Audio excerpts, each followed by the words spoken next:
আজকের নীতি গল্প চাষি ও সাপ। একবার শীতকালে শীত খুব জাঁকিয়ে পড়ল।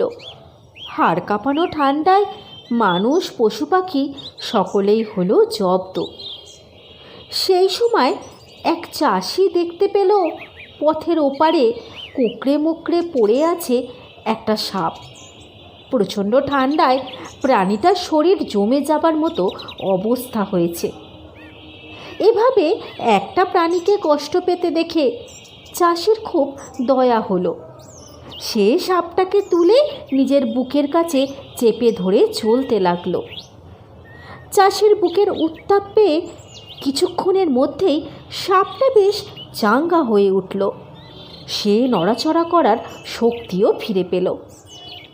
কিন্তু সাপ হলো বিষাক্ত প্রাণী, ছোবল মেরে বিষ ঢালাই হলো তার স্বভাব।